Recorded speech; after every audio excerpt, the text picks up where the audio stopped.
Hello dear ones, let us solve a problem on revised simplex method. The question is, using revised simplex method, solve the following LPP. Maximize z equal to 2x1 plus 6x2 subject to 3x1 plus 4x2 less than or equal to 6, 6x1 plus x2 less than or equal to 3, x1 x2 greater than or equal to 0. Let us consider the solution.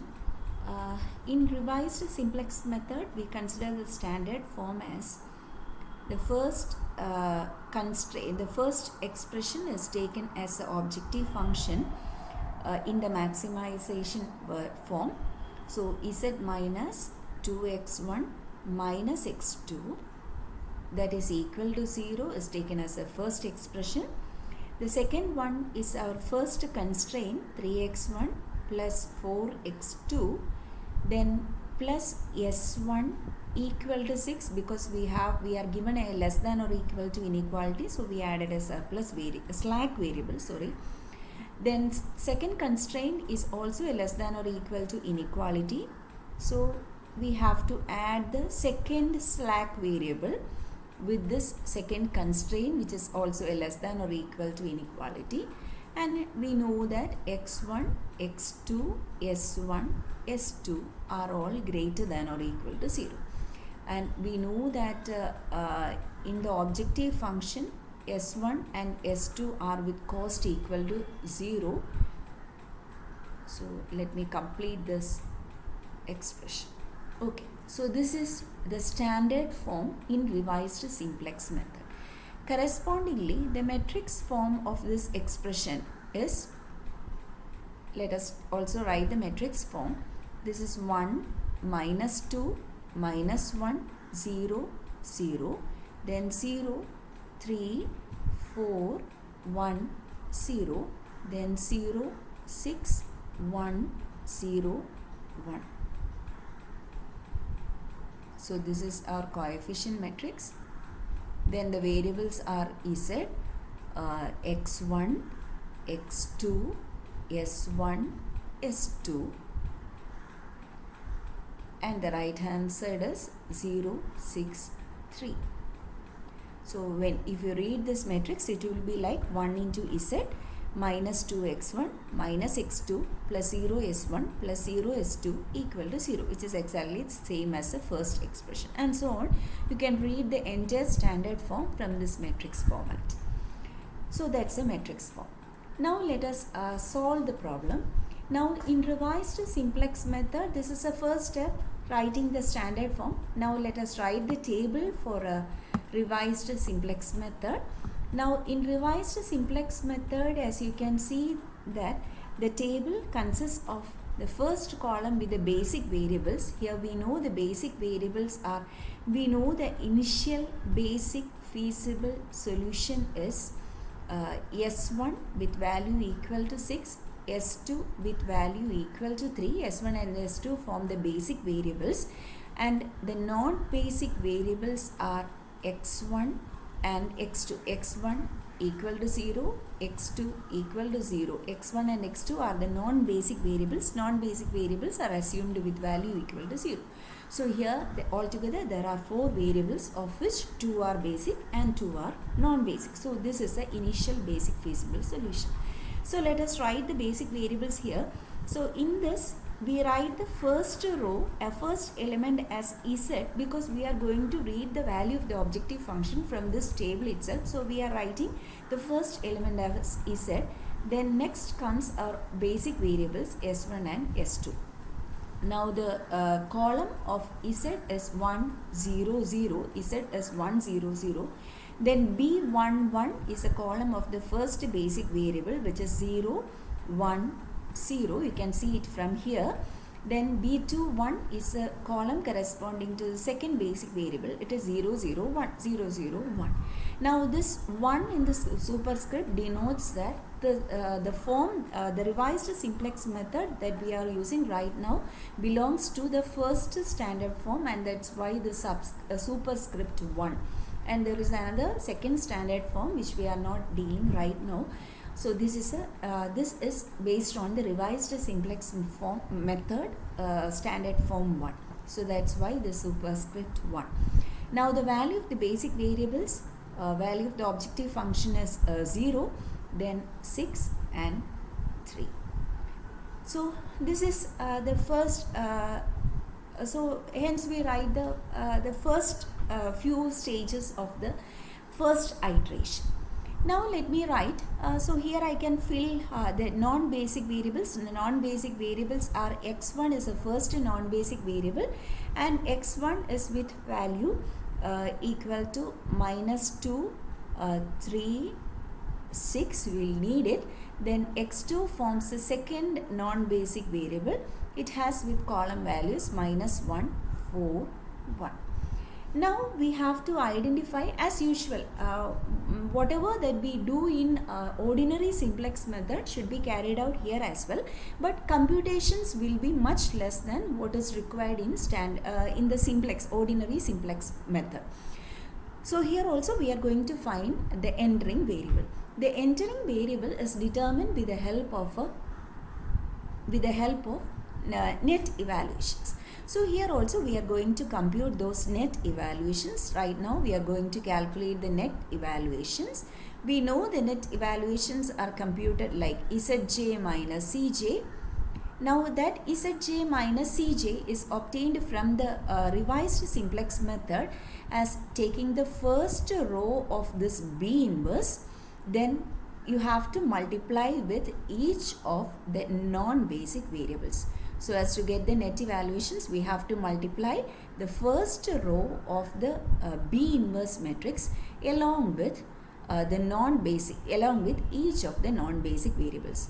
So 1, 0, 0 into -2, 3, 6 will give you -2 plus 0 into 3 plus 0 into 3, which is -2.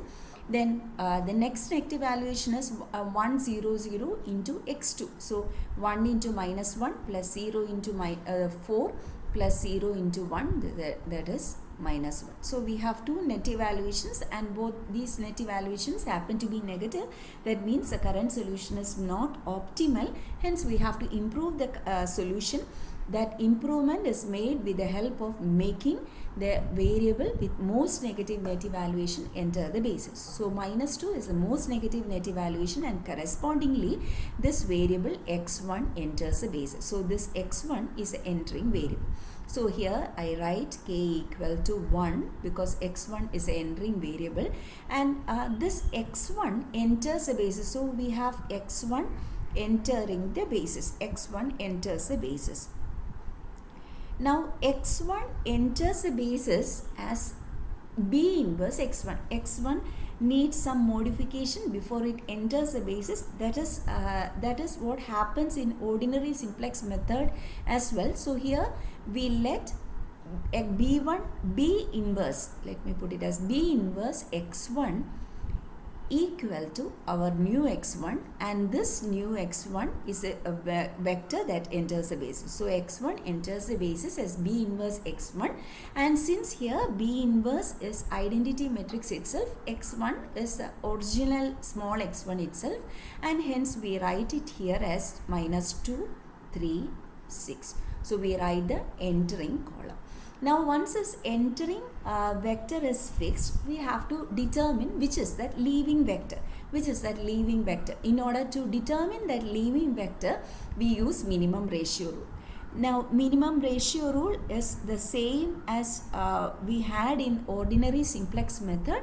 We divide xb values by the entering column values, xbi by yij. xb values with entering column values, we don't have to calculate that for the first row because that stands for the objective function, and for the second row it is 6 by 3 equal to 2, and for the third row it is 3 by 6 equal to 1 by 2, which is the minimum, and therefore correspondingly this 6 is a pivot element, and correspondingly this S2 leaves the basis. So S2 leaves the basis in its position, or x1 enters. x1 is the entering variable, and S2 leaves the basis. Now let us go to the second iteration. So here completes our first iteration. Now we move forward to the second iteration. Now the first thing that we do in second iteration is we are going to modify this B inverse. Now in order to modify that B inverse, let me write the column B11 here. It is 0, 1, 0. B21 is 0, 0, 1. XB column is 0, 6, 3, and our XK, K equal to 1. So XK is, X1 is minus 2, 3, 6. Now we are going to have an improved version. Improved table. Okay. So now what we do is we make a series of elementary row transformations so as to make this x11 as 0, 0, 1, because this x1 enters as a last column and therefore it should have elements 0, 0, 0, 0, 1, and therefore accordingly we make the elementary row transformations. So for that we have to make this 6 equal to 1, or k is equal to 1. So we are dividing the throughout that third row by 6. So we have 3 by 6 equal to 1 by 2. Then we have 1 by 6 here. Then we have 0.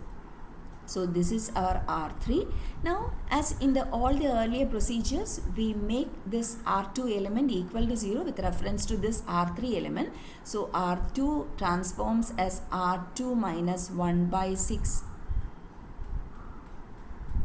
Sorry. R2 minus, sorry, this element is 1 because we divide throughout by 6. So R2 minus 3R3 will make this 3 equal to 0. R2 minus 3R3 is the transformation that we do, and therefore this element becomes 0. This is 6 minus 3 by 2.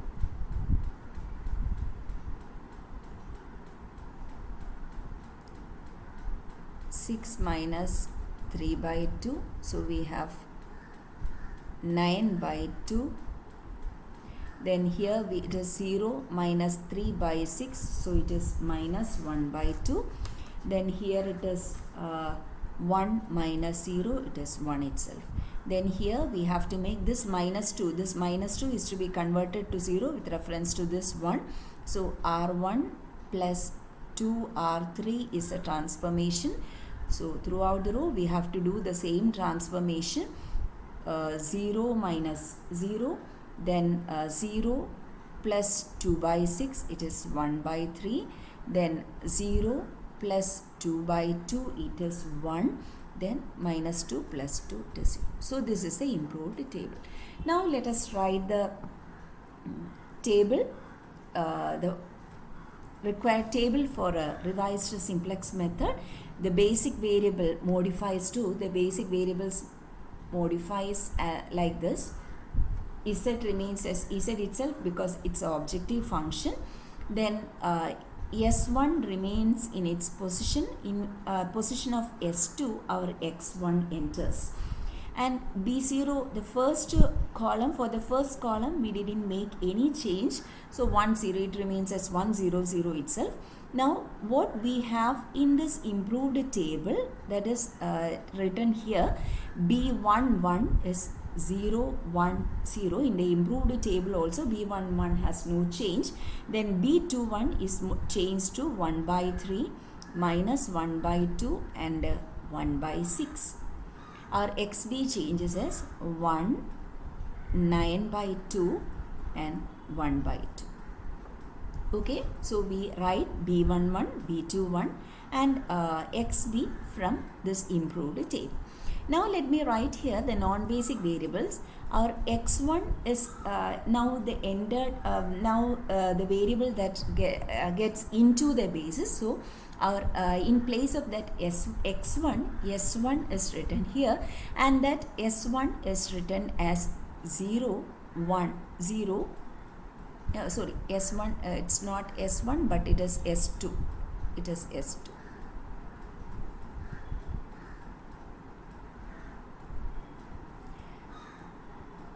S2 is now the non-basic variable. It is with values 0, 0, 1, and x2 remains as x2 itself, minus 1, 4, 1.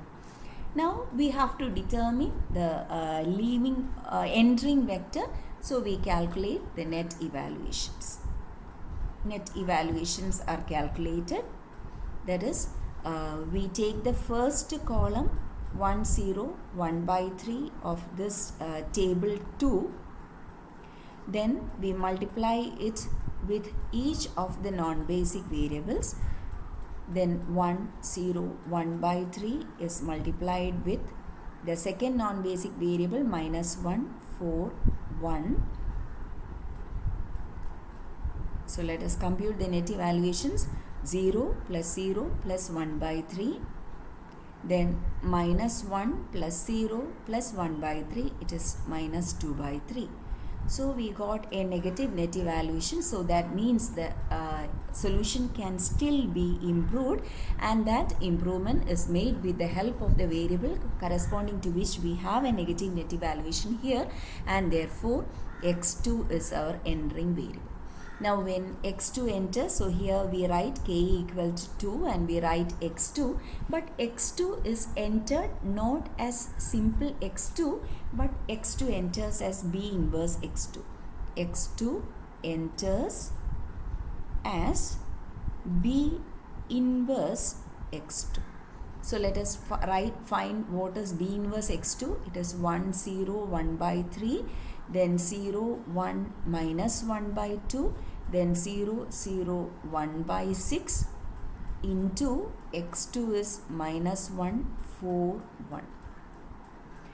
So this is minus 1 plus 0 plus 1 by 3, it is minus 2 by 3, then 0 plus 4 minus 1 by 2, 4 minus 1 by 2, it is 7 by 2.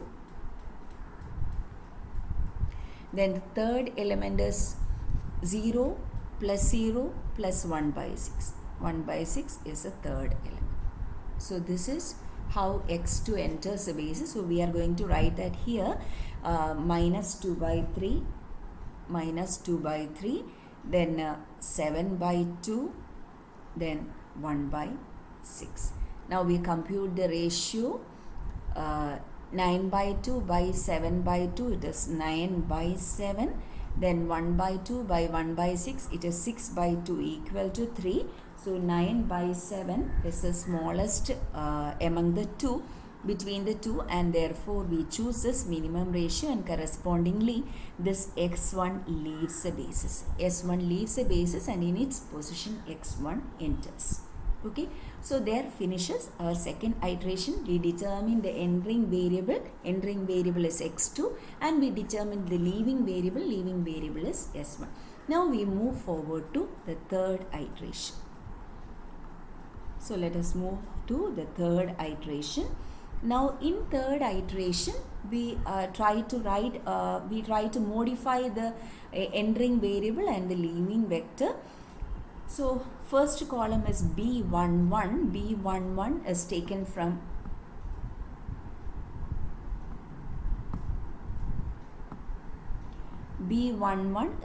from this above table.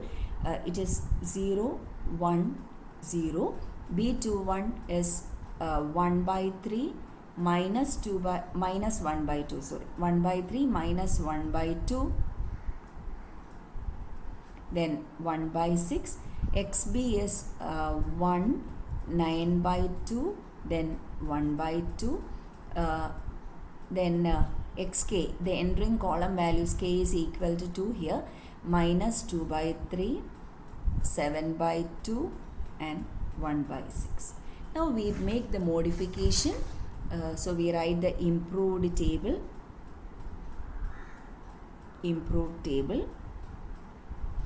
Now 7 by 2 is a pivot element.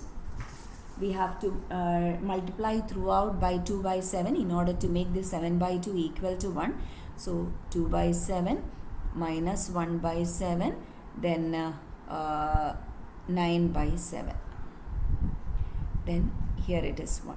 Now R1 transforms as R1 plus 2 by 3 are 2, and hence we have 0 plus 2 by 3 into 2 by 7, it is 4 by 21. Then 1 by 3 minus 1 by 7 into 2 by 3, it is 5 by 21. Then 1 plus 2 by 3 into 9 by 7, it is 13 by 7, and here the value is 0. Then R3 transforms as R3 minus 1 by 6 R2. This is our R2, and hence the elements are changed to minus 1 by 21, then 1 by 6 minus 1 by 6 into minus 1 by 7. So 1 by 6 plus 1 by 6 into 1 by 7, it is 4 by 21. Then here we have 2 by 7. Then here we have 0. So let us write the revised simplex table. With the help of this improved table, our basic variables are Z is written in the first row. S1 is replaced by X2. S1 is replaced by X2. Then we have X1. Here we have B01, B11 and B21. So 1, 0, 0, don't have any change. Then we have 4 by 21, 2 by 7, then minus 1 by 21. Then we have 5 by 21, minus 1 by 7, 4 by 21. Then we have 13 by 7, 9 by 7, then 2 by 7. And we have to determine the remaining. Non-basic variables are x1 in the first position, s2 in the first position, s1 in the second position. S2, S1.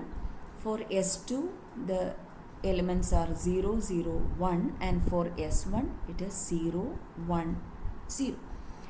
Now, we have to determine the leaving entering vector. If any, we have to see whether the current solution is optimal or not. If it is not optimal, we have to determine the entering variable. So, that is determined as usual by the net evaluation.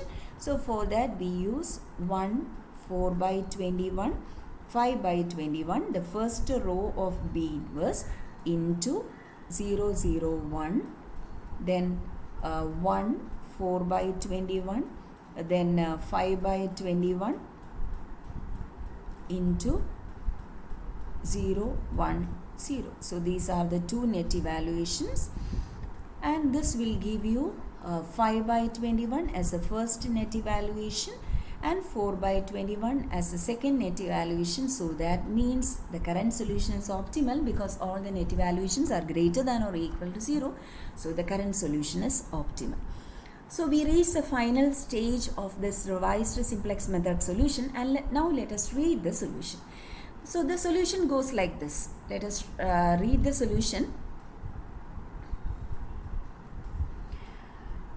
X1 is with value 2 by 7, x1 is with value 2 by 7, x2 is with value 9 by 7, and that will give you maximum value of Z as equal to 13 by 7. Our Z is 2x1 plus x2, 2x1 plus x2, so 2 into 2, 4, plus 9, 13 by 7. So this is the final optimum solution with the help of revised simplex method. Thank you.